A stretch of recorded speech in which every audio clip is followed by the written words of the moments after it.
Hi BookTube, my name is Juan, I am just one reader, and today I will be answering the end of the year book tag.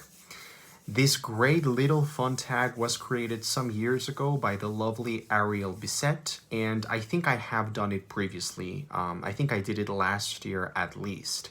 So I am here today to do the 2020 edition. I will be tagging some people in this before I forget about it. I will be tagging Leo from A Little Book Life, Sarah from Hardcover Hearts, Steve Donnoghue, of course, Rick McDonnell, and Alex from What Page Are You On? And also Charles Heathcote. So I will be tagging those people. So the end of the year book tag. Question number 1. Are there any books that you started this year that you need to finish?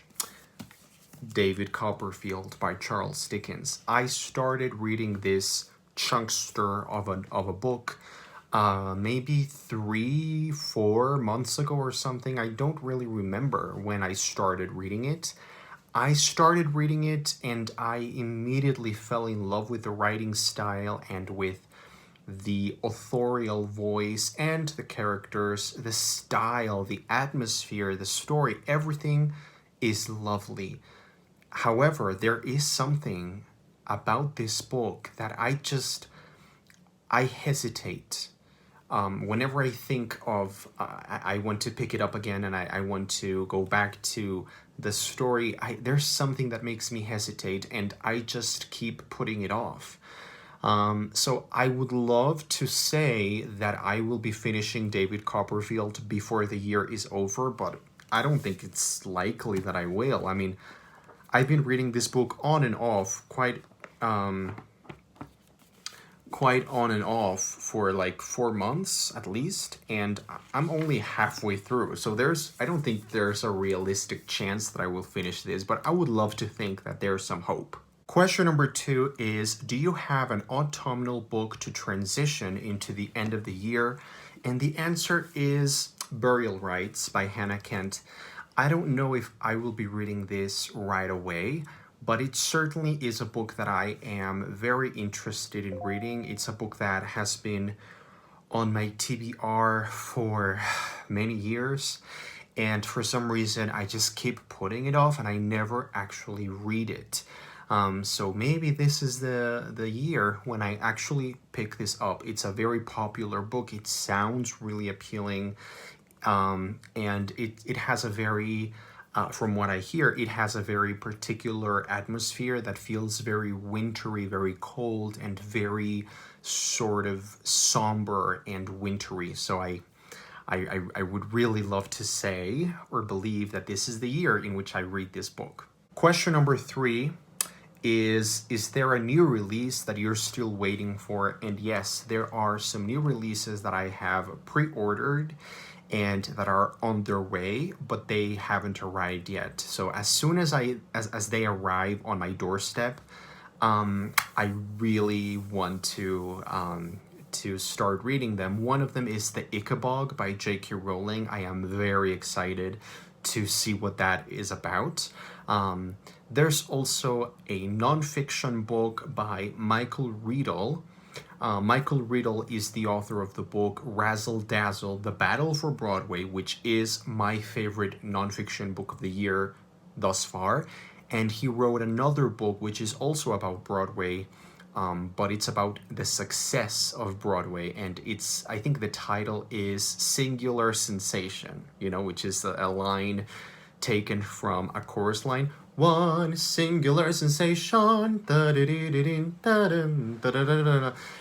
So he wrote the book Singular Sensation, The Success of Broadway, and it's I think it was just published like a couple of days ago, and it should be coming to my house shortly.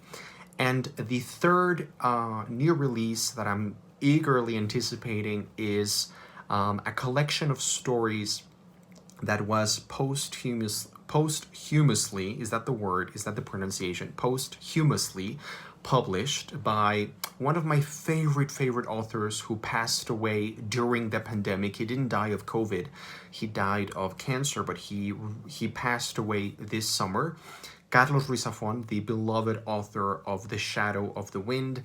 And he has this new collection of stories that someone found in his drawer, maybe some stories that someone collected, and they have been published very recently. Like, it was published, I think, yesterday, and of course I have pre-ordered them, and I hope that they satisfy the hole that was left in my soul from him going away and dying so suddenly. Question 4 is, what are 3 books that you want to read before the end of the year?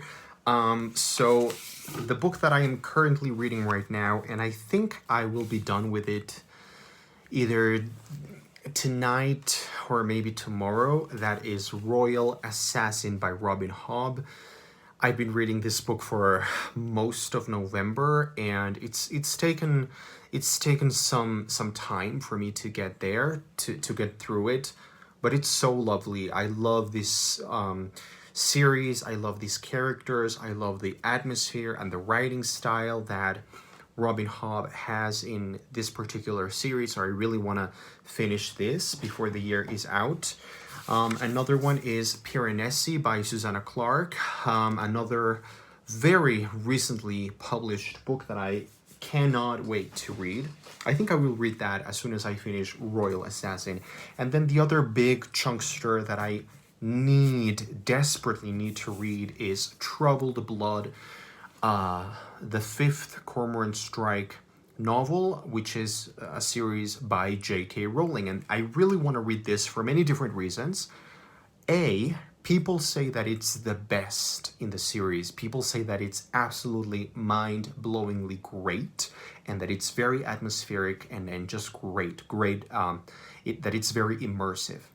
And B, because this book is highly controversial and people have developed many different reactions towards J.K. Rowling, of course, and towards this book in particular, with the whole transphobia allegations, and I really want to see for myself what really is in this book, what she's saying with this book, what is the thesis in this book that she's presenting, if any, and just really get to see what the allegations or the controversy is about, because I think it's very interesting when an author becomes so problematic and so talked about on the media.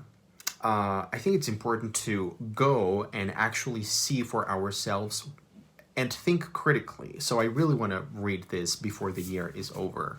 Question number 5 is there a book that you think could still shock you and become your favorite book of the year?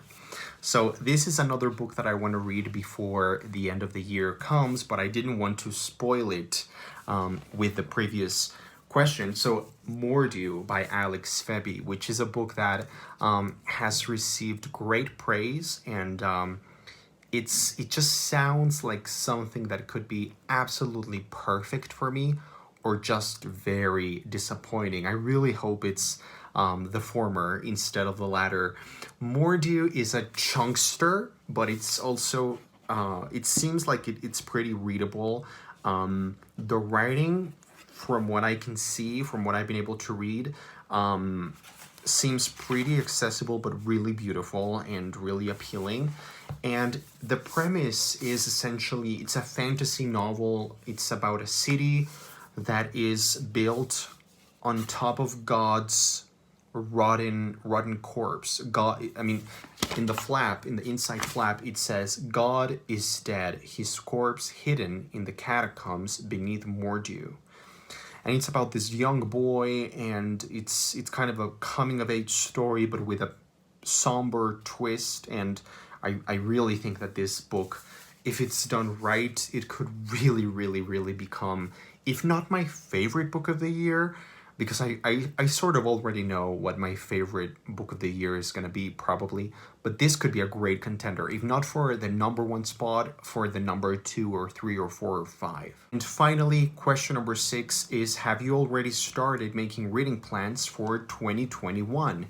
And not really. I mean, I do have some ideas of some books or some series that I would like to start or continue reading. For example, I would really love to finish the Farseer trilogy by Robin Hobb. So I would have to read the third book in the series, which is Assassin's Quest, I believe. And then I would like to read the second trilogy by Robin Hobb in the same universe, which is the Lifeship Traders trilogy. So Ship of Magic, I love these covers. Ship of Magic, The Mad Ship, and Ship of Destiny. I would really love to read that entire trilogy throughout 2021. But other than that, I don't really have any plans. I mean, I sort of predict that the... Hello? Sorry, I couldn't quite hear you. Could you please repeat what you said? I'm just making plans. Please go away. Okay.